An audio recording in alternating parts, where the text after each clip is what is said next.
السلام علیکم ورحمۃ اللہ وبرکاتہ۔ بسم اللہ الرحمن الرحیم، نحمدہ ونصلی علی رسولہ الکریم، اما بعد فاعوذ باللہ من الشیطان الرجیم، بسم اللہ الرحمن الرحیم۔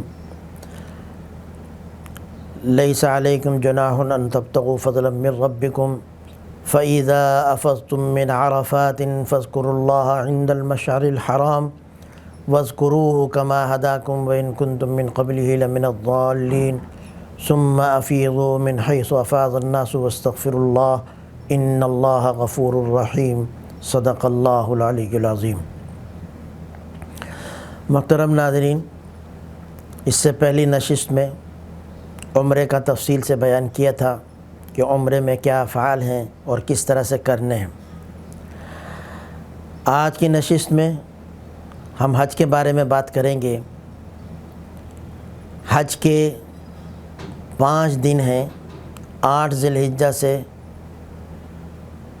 12 ذی الحجہ تک، اور 13 ذی الحجہ کو بھی اس میں شامل کیا جا سکتا ہے۔ جو حضرات جنہوں نے افراد کا احرام باندھا تھا یا قران کی نیت کی تھی، ان کا احرام چونکہ بندھا ہوا ہے، ان کو اب نئے سرے سے احرام باندھنے کی ضرورت نہیں، اسی احرام سے وہ حج ادا کریں گے۔ البتہ وہ لوگ جنہوں نے تمتع کی نیت کی تھی، انہوں نے عمرے کے افعال ادا کیے اور عمرہ ادا کر کے اپنا احرام کھول دیا تھا، اب وہ 8 ذی الحجہ کو دوبارہ احرام باندھیں گے۔ یہ احرام حدود حرم سے باندھا جائے گا۔ مکہ مکرمہ کا اکثر علاقہ، عزیزیہ وغیرہ، یہ سب حدود حرم میں داخل ہے، لہذا اپنی بلڈنگ سے، اپنے ہوٹل سے وہ احرام باندھ سکتے ہیں۔ احرام باندھنے کا طریقہ وہی ہے جو پہلے بتایا عمرے کے بیان میں، کہ غسل کریں گے، اس سے پہلے صفائی کر لیں، کیونکہ 4-5 دن جو ہے یہ احرام بندھا ہوا ہوگا، ہو سکتا ہے کسی کے ناخن بڑے ہوئے ہوں یا ان دنوں میں زیادہ بڑھ جائیں، مونچھیں اس کی بڑی ہوئی ہوں، تو اسی طرح سے اور غیر ضروری بال ہیں وہ ان کی صفائی وغیرہ کر لے، غسل کر لے۔ غسل کرنے کے بعد مرد 2 چادریں پہن لے، عورت اپنے لباس میں ہی جو ہے وہ نیت کرے گی اور 2 رکعت نماز پڑھے، بشرطے کہ وہ ممنوع وقت نہ ہو، اور 2 رکعت نماز پڑھنے کے بعد حج کی نیت کرے کہ اللہ میں حج کا ارادہ کرتا ہوں، حج کا ارادہ کرتی ہوں، اس کو میرے لیے آسان فرما، قبول فرما۔ اللہم انی ارید الحج فیسرہ لی وتقبلہ منی، عربی میں یہ الفاظ ہیں، اپنی زبان میں وہ نیت کر لے، ضروری نہیں ہے کہ عربی الفاظ ہی ادا کریں۔ اور یہ بھی بتا چکا ہوں کہ نیت اصل میں دل کے ارادے کا نام ہے، لیکن زبان سے کہہ لے تو اچھا ہے۔ اس کے بعد پھر تلبیہ پڑھے، تلبیہ پڑھنا ضروری ہے یہاں پر بھی، اس کے بعد ہی نیت مکمل ہوگی۔ 1 مرتبہ تلبیہ پڑھنا ضروری ہے، 3 مرتبہ تلبیہ پڑھنا مسنون ہے۔ مرد کے لیے اتنی آواز سے کہ آس پاس کے لوگ بھی جو ہے وہ سنیں، اور عورتیں آہستہ آواز سے جو ہے تلبیہ پڑھیں گی۔ نیت کر لی، تلبیہ پڑھ لیا، احرام کی تمام وہ پابندیاں جو پہلے بتائی تھیں اب وہ پھر شروع ہو گئیں، اور ان پابندیوں کا لحاظ رکھا جائے گا۔ 8 ذی الحجہ کو مکہ مکرمہ سے مینا کے لیے روانگی ہوگی۔ فجر کے بعد، سورج طلوع ہونے کے بعد مینا کے لیے زوال سے پہلے روانہ ہوں۔ کوشش یہ کی جائے کہ زوال سے پہلے آپ مینا میں پہنچ جائیں، لیکن اگر کوئی شخص زوال کے بعد مینا میں پہنچا تو اس کی بھی گنجائش ہے۔ اسی طرح سے اگر کوئی شخص احرام اپنے بلڈنگ میں، اپنے ہوٹل میں نہیں باندھ سکا، وہ مینا پہنچ گیا بغیر احرام کے، تو وہاں پر احرام باندھ لے گی، اس لیے مینا بھی حدود حرم میں ہے، وہاں احرام باندھ لے اور کوشش کرے کہ زوال سے پہلے وہ احرام باندھ لے۔ مینا میں زوال سے پہلے پہنچنا یہ سنت ہے، لیکن آج کل معاملات حاجی کے اپنے ہاتھ میں نہیں ہوتے، وہ معلم کے تابع ہوتا ہے۔ معلم بعض اوقات رات کو ہی بھیجنا شروع کر دیتے ہیں، بعض کو فوراً فجر کے بعد، بعض کو فجر سے پہلے۔ بہرحال جو بھی ترتیب ہو، بہتر یہ ہے کہ اس ترتیب کی پابندی کی جائے، کیونکہ مینا بہت بڑا علاقہ ہے، ہر جگہ آپ ٹھہر نہیں سکتے، آپ نے اپنے متعین خیمے میں ہی اور مکتب میں ہی جانا ہے جو آپ کے لیے متعین ہے، اور حاجی کو پتہ نہیں چلتا۔ جو لوگ پہلے جا چکے ہیں بعض دفعہ وہ بھی، کیونکہ ہر دفعہ کچھ راستوں میں تبدیلیاں ہو جاتی ہیں، جو نشانیاں ذہن میں ہوتی ہیں وہ سامنے نہیں ہوتی، تو اپنی جگہ پر پہنچنا مشکل ہوتا ہے، اور نئے آدمی کے لیے تو بہت ہی مشکل ہے۔ اس لیے مشورہ یہی ہے کہ جو ترتیب وہاں پر بنائی جائے اس کی پابندی کی جائے۔ مینا میں 8 ذی الحجہ کو پہنچ کر کوئی خاص عبادت شریعت کی طرف سے متعین نہیں ہے، بس یہ ہے کہ مینا پہنچ کر وہاں پر قیام کرنا ہے، یہ قیام سنت ہے، اور وہاں پر 5 نمازیں پڑھنی ہیں، ظہر، عصر، مغرب، عشاء، اور اگلے دن 9 ذی الحجہ کی فجر۔ لیکن یہ دن اصل میں تیاری ہے 9 ذی الحجہ کے لیے، اور 9 ذی الحجہ کا دن یہ بہت قیمتی دن ہے، تو اس وقت کو ادھر ادھر گھومنے پھرنے میں اور گپ شپ میں نہ گزارا جائے، بلکہ اپنے آپ کو اگلے دن کے لیے تیار کیا جائے، مسائل سیکھے جائیں، علماء کی مجلس میں بیٹھا جائے، کوئی بیان ہو تو وہ بیان سنا جائے، اور ذکر اذکار کیے جائے، تلاوت کی جائے، تلبیہ بار بار پڑھا جائے، راستے میں بھی پڑھیں اور وہاں پر بھی کچھ وقفے سے تلبیہ پڑھیں۔ یہ تلبیہ حاجی کا ترانہ ہے، اور یہ حاجی کا خاص وظیفہ ہے، اور یہ تلبیہ در حقیقت جواب ہے اس پکار کا جب اللہ تعالیٰ نے حضرت ابراہیم علیہ السلام نے اور ان کے صاحبزادے حضرت اسماعیل علیہ السلام نے بیت اللہ کی تعمیر کر لی، اور ان کو حکم ہوا کہ آواز دو، لوگوں کو پکارو کہ وہ اس بیت اللہ کے حج کے لیے آئیں، اور حضرت ابراہیم علیہ السلام نے یہ اعلان کیا کہ لوگوں، بیت اللہ کا گھر تیار ہو چکا ہے، اس کے لیے آؤ۔ تو حضرت ابراہیم علیہ السلام نے اس وقت پکارا، ہم اس کا جواب دیتے ہیں حاجی لبیک اللہم لبیک لبیک لا شریک لک لبیک۔ لبیک کا معنی ہوتا ہے میں آپ کی پکار پر حاضر ہوں۔ تو حاجی کو یہ تلبیہ پڑھنا چاہیے وقفے سے، تو مینا کے اندر بھی وقفے سے یہ تلبیہ پڑھیں، مرد حضرات اسی طرح سے تھوڑا زور سے، عورتیں آہستہ آواز سے۔ تلبیہ جب پڑھیں تو سنت یہ ہے کہ 3 مرتبہ پڑھیں۔ بہرحال اس دن کی وہ تیاری کریں، اور نہیں تو اس دن آرام کریں تاکہ اگلے دن کے لیے آپ تیار ہو جائیں۔ ہاں، کسی نے راستے دیکھنے ہوں اور بہتر ہے کہ کچھ ساتھیوں کے ساتھ باہر نکل کر راستہ دیکھ لیں، کچھ علامتیں متعین کر لیں، کیونکہ آپ نے وہاں عرفات کے بعد، مزدلفہ کے بعد مینا آنا ہے، اسی طرح سے رمی کے لیے جانا ہے، رمی کے بعد بھی آپ نے اپنے خیمے میں آنا ہے، تو بہتر ہے کہ راستے دیکھ لیں اور کچھ علامتیں متعین کر لیں، اس میں آپ کو سہولت ہوگی۔ لیکن بلا وجہ ادھر ادھر پھرنا، اپنے آپ کو تھکانا، یہ مناسب نہیں ہے۔ 8 ذی الحجہ کا کام یہی ہے۔ دوسرا دن حج کا ہے 9 ذی الحجہ۔ 9 ذی الحجہ کو آپ فجر کی نماز مینا میں پڑھیں گے، جب سورج نکل آئے، دھوپ تھوڑی سی پھیل جائے، تو اب آپ عرفات کے لیے روانہ ہوں۔ عرفات بھی ایک میدان ہے، مینا بھی ایک میدان ہے۔ مینا میں تو خیمے لگے ہوئے ہوتے ہیں، عرفات میں بھی عین وقت پر خیمے لگا دیے جاتے ہیں۔ مینا میں تو مستقل خیمے لگے رہتے ہیں ہر وقت، پورے سال، لیکن عرفات میں خاص وقت پر ہی خیمے لگائے جاتے ہیں۔ 9 ذی الحجہ کو آپ نے عرفات کے لیے جانا ہے۔ کوشش کریں یہاں پر بھی کہ زوال سے پہلے آپ عرفات کے میدان میں پہنچ جائیں۔ یہاں پر پھر میں وہی مشورہ دوں گا کہ جو ترتیب بنائی جائے آپ اس کی پابندی کریں۔ تو چونکہ حاجی بہت زیادہ ہوتے ہیں، سواریاں کم ہوتی ہیں، تو رات سے ہی ان کو بھیجنا شروع کر دیتے ہیں۔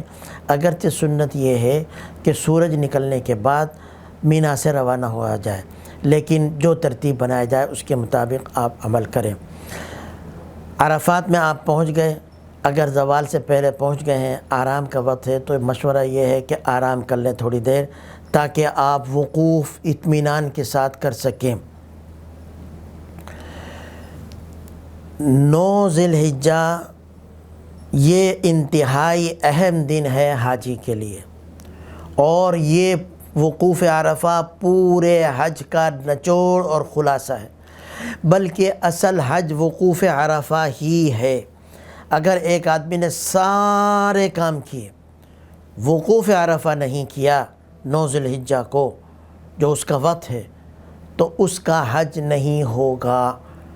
تو وقوف عرفہ کا نام ہی حج ہے، اور اس وقوف عرفہ میں اللہ کی رحمت آج کے دن بہت زیادہ جوش میں ہوتی ہے، اپنے بندوں کی طرف، حاجیوں کی طرف متوجہ ہوتی ہے، اور اللہ تعالیٰ اس دن فرشتوں کے سامنے فخر کرتے ہیں کہ یہ لوگ پراگندہ بال میل کچیل کے ساتھ چیختے چلاتے یہ کس لیے آئے ہیں، یہاں پر کیوں پڑے ہیں؟ چیخنا چلانا، زور سے تلبیہ پڑھنا، اور چونکہ احرام بعض دفعہ تو کئی دن تک بندھا ہوتا ہے، میلا ہو جاتا ہے، اور شریعت کو یہ پسند ہے، اور اسی طرح سے بال بکھرے ہوتے ہیں، تو اللہ تعالیٰ فرماتے ہیں کہ یہ بکھرے ہوئے بالوں والے چیختے چلاتے یہ کس لیے یہاں پر جمع ہوئے ہیں؟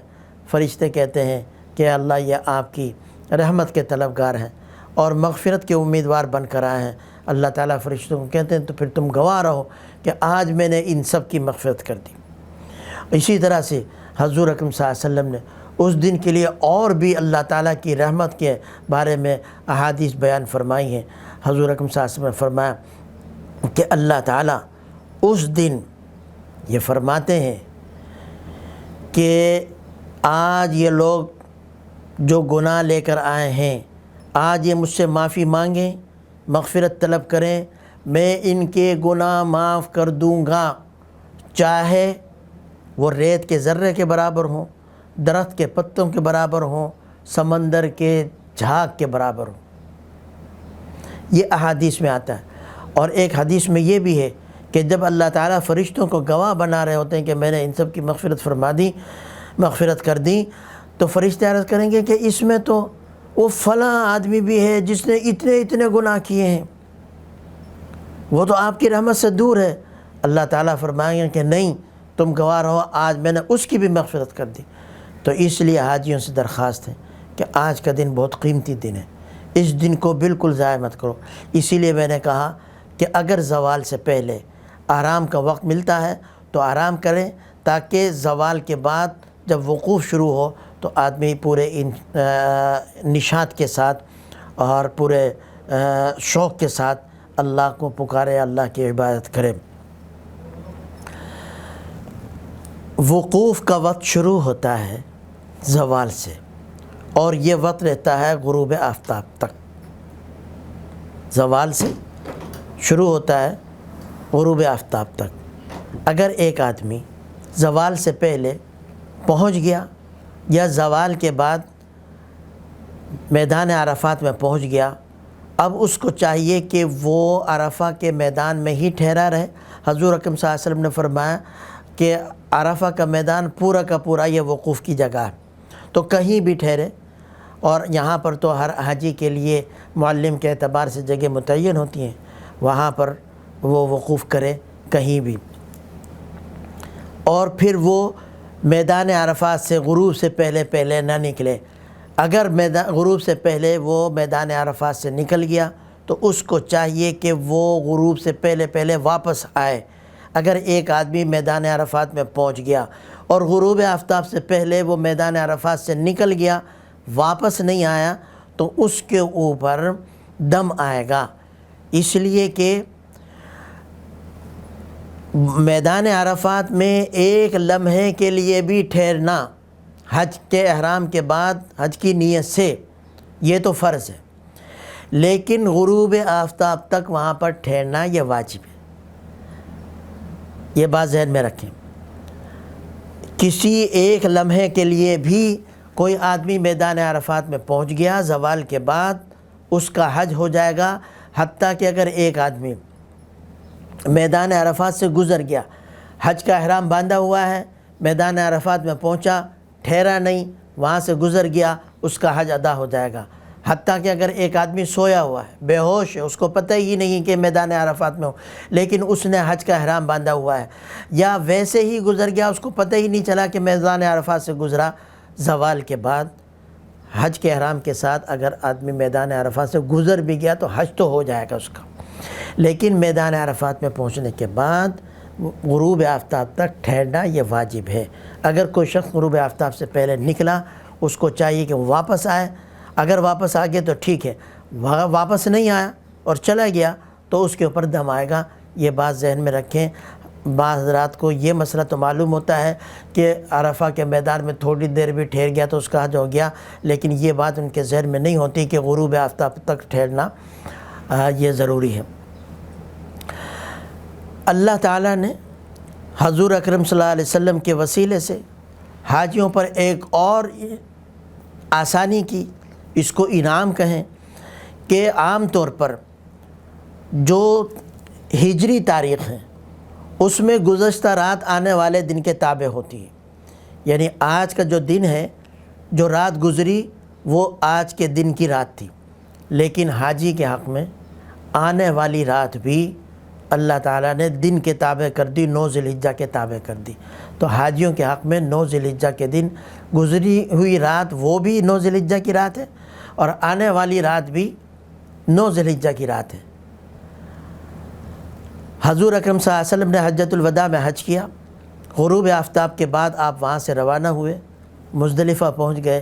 حضور اکرم صلی اللہ علیہ وسلم کا ایک صحابی، غالباً بنی عدی سے اس کا تعلق تھا، وہاں سے چلا حج کے ارادے سے، اس نے حج کا احرام باندھا اور اس نے سفر شروع کیا، اپنی سواری کو دوڑایا، کہیں نہیں ٹھہرا اور بہت کوشش کی، لیکن جب میدان عرفات میں پہنچا تو رات ہو چکی تھی اور حضور اکرم صلی اللہ علیہ وسلم وہاں سے روانہ ہو چکے تھے۔ اس آدمی نے اتنی محنت کی، اس صحابی نے، اس کا کیا حال ہوا ہوگا؟ اسی حسرت اور یاس کے ساتھ اور افسوس کے ساتھ اب وہ کہاں جاتا؟ مزدلفہ پہنچا، حضور اکرم صلی اللہ علیہ وسلم کے خدمت میں حاضر ہوا اور اس نے کہا کہ یا رسول اللہ، میں فلاں علاقے سے آیا ہوں، میں کہیں نہیں رکا، میں نے اپنی سواری کو آرام کرنے کا موقع نہیں دیا، اس کو بھی تھکایا، اپنے آپ کو بھی تھکایا، بہت کوشش کی، لیکن میں غروب آفتاب سے پہلے نہیں پہنچ سکا، تو کیا میرا حج نہیں ہوا؟ اس کی حسرت، اس کے رنج اور اس کے افسوس، اس کے غم کا اندازہ کر سکتے ہیں کہ کس انداز سے اس نے کہا ہوگا۔ حضور اکرم صلی اللہ علیہ وسلم نے فرمایا کہ جاؤ، تمہارا حج ہو گیا۔ صحابہ نے پوچھا کہ یہ صرف اسی کے لیے خاص ہے؟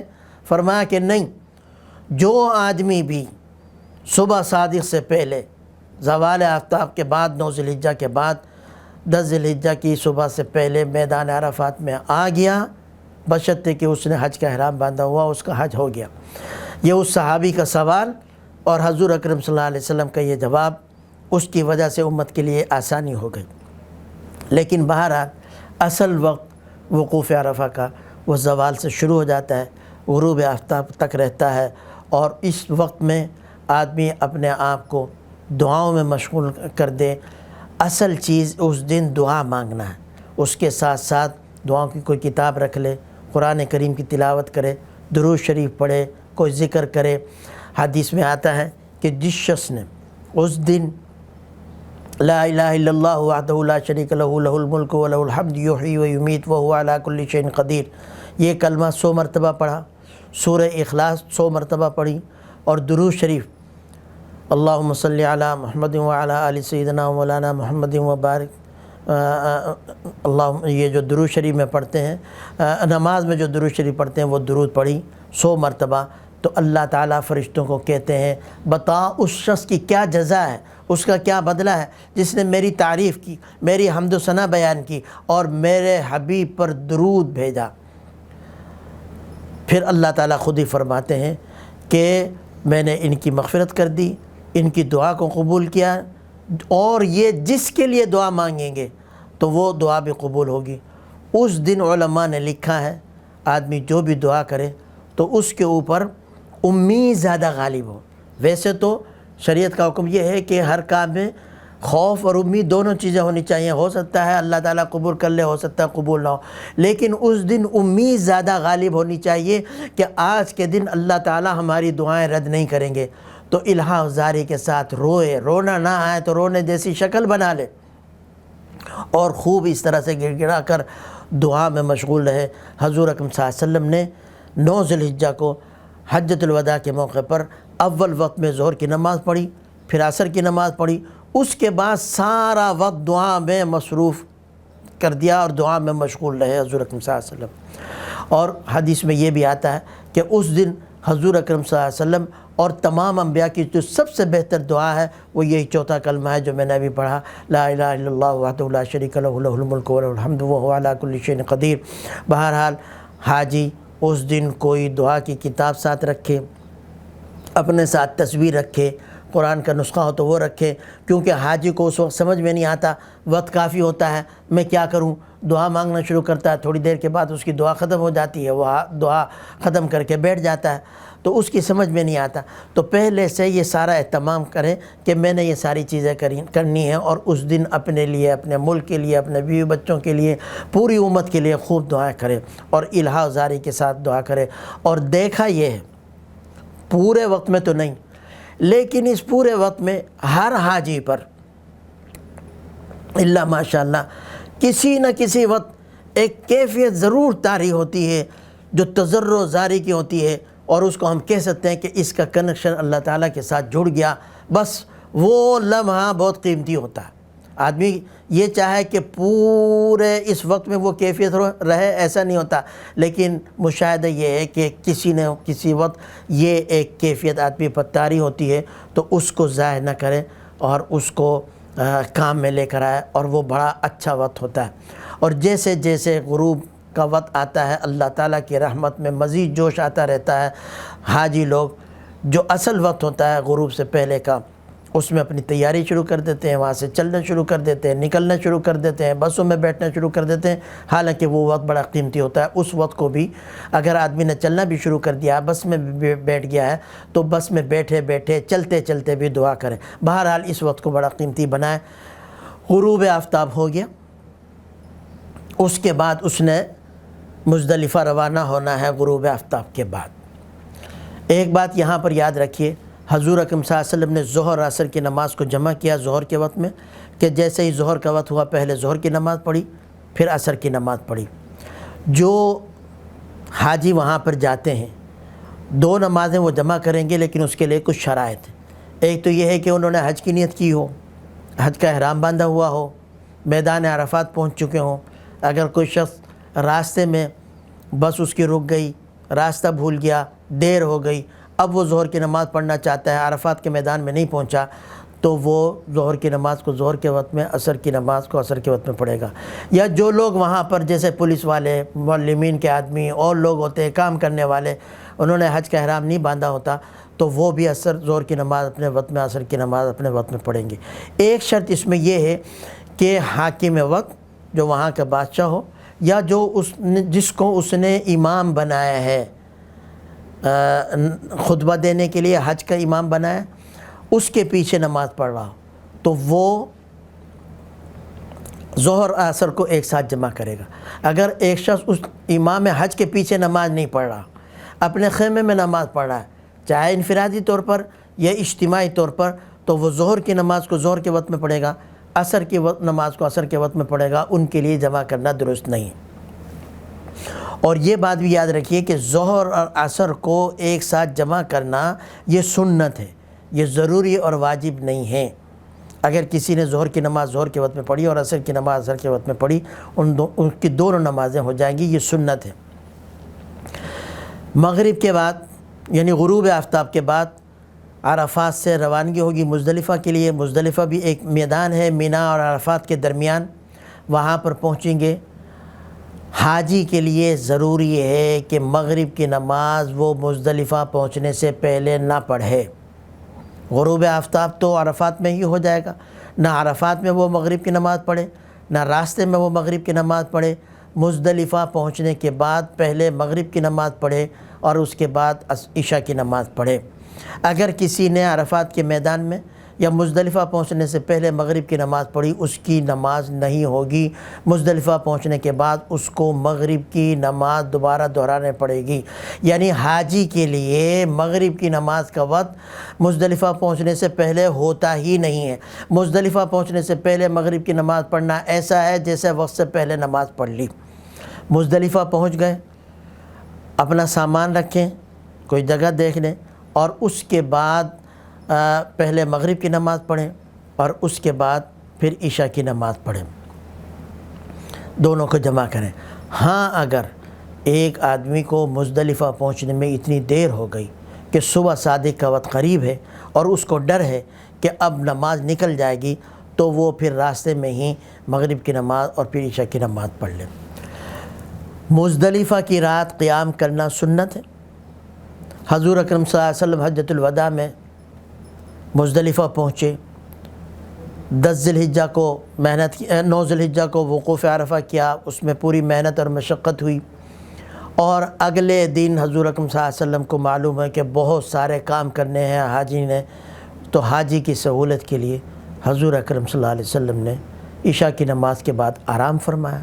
اس رات کوئی بات نہیں کی، حتیٰ کہ تہجد جس کی حضور اکرم صلی اللہ علیہ وسلم پابندی فرمایا کرتے تھے، اس دن تہجد کی نماز بھی نہیں پڑھی۔ اور جیسے ہی فجر کی نماز کا وقت ہوا، اول وقت میں حضور اکرم صلی اللہ علیہ وسلم نے فجر کی نماز پڑھی اور اس کے بعد وقوف کیا۔ یہ حضور اکرم صلی اللہ علیہ وسلم کا عمل ہوا۔ لیکن اس کے ساتھ ساتھ اس رات کی احادیث میں فضیلت بھی آئی ہے، اور بعض روایت میں تو اس کو شب قدر کے برابر قرار دیا ہے۔ تو ان علماء نے لکھا ہے اگر ایک آدمی آرام بھی کر لے اور اس رات عبادت بھی کرے تو اس کے لیے اس بات کی اجازت ہے، بلکہ اس کو کرنا چاہیے، اور تہجد بھی پڑھ لے۔ یہ تو حضور اکرم صلی اللہ علیہ وسلم نے امت کی آسانی کے لیے کیا۔ اگر حضور اکرم صلی اللہ علیہ وسلم اس رات عبادت کرتے، تہجد پڑھتے، تو پھر ہر حاجی کے لیے ضروری ہو جاتا، اور ہر حاجی کوشش کرتا کہ حضور اکرم صلی اللہ علیہ وسلم کی اتباع میں وہ کرے، اور اس کے لیے مشکل پیش آتی۔ بہرحال اس رات آرام بھی کرے اور اس رات کچھ عبادت بھی کرے، اس رات کو غفلت میں نہ گزارے۔ اس رات ہی مزدلفہ سے ہی رمی کے لیے کنکریاں چن لے، کیونکہ بعض اوقات راستے میں کنکریاں نہیں ملتی، مینا کے میدان میں تو عموماً نہیں ملتی، تو وہیں سے کنکریاں چن لے۔ حضور اکرم صلی اللہ علیہ وسلم نے مینا سے مزدلفہ سے روانہ ہوتے وقت کہ صحابی کو کہا کہ میرے لیے کنکریاں چن لو۔ 7 رمی چن لے، لیکن زیادہ بہتر ہے کہ وہ تینوں دن کی رمی، اور اگر چوتھے دن بھی یعنی 13 ذی الحجہ کو بھی اس نے رمی کرنی ہے اور وہاں پر ٹھہرنے کا ارادہ ہے، اس کے حساب سے 72 کنکریاں جو ہے وہ چن لے۔ یہ بھی ایک سنت ہے۔ 10 ذی الحجہ کو بہت سارے حاجی نے کام کرنے۔ سب سے پہلا کام وقوف مزدلفہ ہے۔ مزدلفہ میں رات کو ٹھہرنا سنت ہے۔ مزدلفہ کا وقوف یہ واجب ہے۔ وقوف کا وقت شروع ہوتا ہے صبح صادق سے، سورج سے پہلے۔ بعض لوگ یہ سمجھتے ہیں کہ ہم نے رات قیام کر لیا مزدلفہ میں تو ہمارا مزدلفہ کا وقوف ہو گیا، اور وہ صبح صادق سے پہلے ہی مزدلفہ سے روانہ ہونا شروع ہو جاتے ہیں۔ یہ غلط ہے۔ اگر کوئی آدمی مزدلفہ سے نکل گیا صبح صادق سے پہلے، وہ واپس نہیں آیا، اس کا یہ وقوف نہیں ہوا، واجب چھوٹ گیا، اس کو دم دینا پڑے گا۔ البتہ صبح صادق ہو گئی مزدلفہ کے میدان میں، اب اس کے بعد اس نے چلنا شروع کر دیا، تو چونکہ وہ تھوڑی دیر ٹھہرا ہے تو اس کا یہ وقوف ہو جائے گا۔ لیکن بہتر یہ ہے کہ اول وقت میں نماز پڑھے، نماز کے بعد یہ دعا کرے۔ یہ بھی دعا کی قبولیت کا وقت ہے۔ حضور اکرم صلی اللہ علیہ وسلم مزدلفہ میں دعا کے لیے کھڑے ہوئے، تضرع زاری کرتے کرتے حضور اکرم صلی اللہ علیہ وسلم مسکرا پڑے۔ آپ کے چہرے پر مسکراہٹ آ گئی۔ حضرت عمر رضی اللہ تعالیٰ عنہ نے عرض کیا، یا حضرت ابوبکر حضرت عمر دونوں نے عرض کیا کہ یا رسول اللہ، دعا کے وقت آپ تضرع زاری فرماتے ہیں، مسکراتے نہیں ہیں، ہنستے نہیں ہیں۔ پہلے تو یہ کہا کہ اللہ تعالیٰ آپ کو ہمیشہ ہنساتا رکھے، مسکراتا رکھے، لیکن یہ مسکرانے کا وقت نہیں ہے، تو کوئی وجہ ضرور ہوگی کہ جو آپ اس وقت مسکرائیں۔ حضور اکرم صلی اللہ علیہ وسلم نے فرمایا کہ میں نے کل عرفات کے میدان میں امت کی مغفرت کے لیے دعا مانگی، مانگتا رہا، اللہ تعالیٰ کی طرف سے جواب آیا کہ میں نے آپ کی امت کی مغفرت کر دی، سارے گناہ اس کے معاف کر دیے، لیکن حقوق العباد معاف نہیں کروں گا۔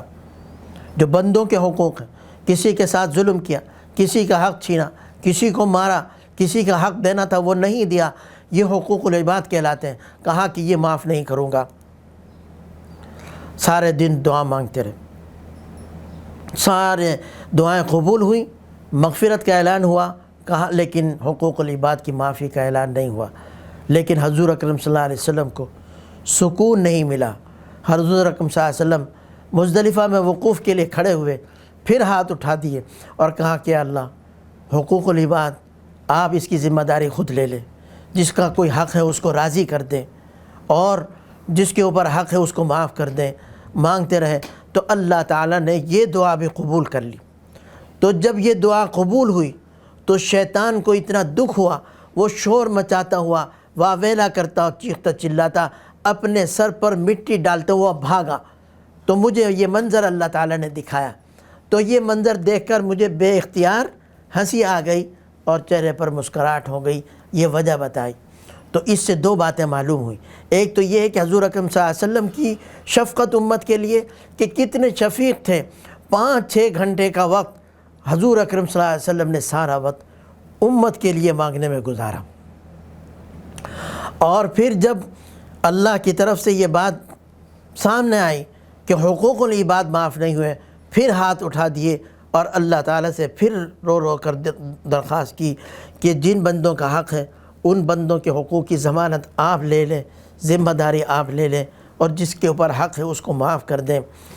تو یہ امت پر شفقت، امت کو سوچنا چاہیے کہ وہ اس کا حضور اکرم صلی اللہ علیہ وسلم کے ساتھ تعلق کیا ہے، اور وہ حضور اکرم صلی اللہ علیہ وسلم کی اس محبت اور شفقت میں کیا جواب دیتا ہے، اس کا طرز عمل کیا ہے۔ کیا وہ حضور اکرم صلی اللہ علیہ وسلم کی ہدایات پر، آپ کی سنتوں پر عمل پیرا ہے، حضور اکرم صلی اللہ علیہ وسلم کو طریقوں کو اپناتا ہے، یا ہر امت کے لیے سوچنے کا مقام اور مرتبہ ہے۔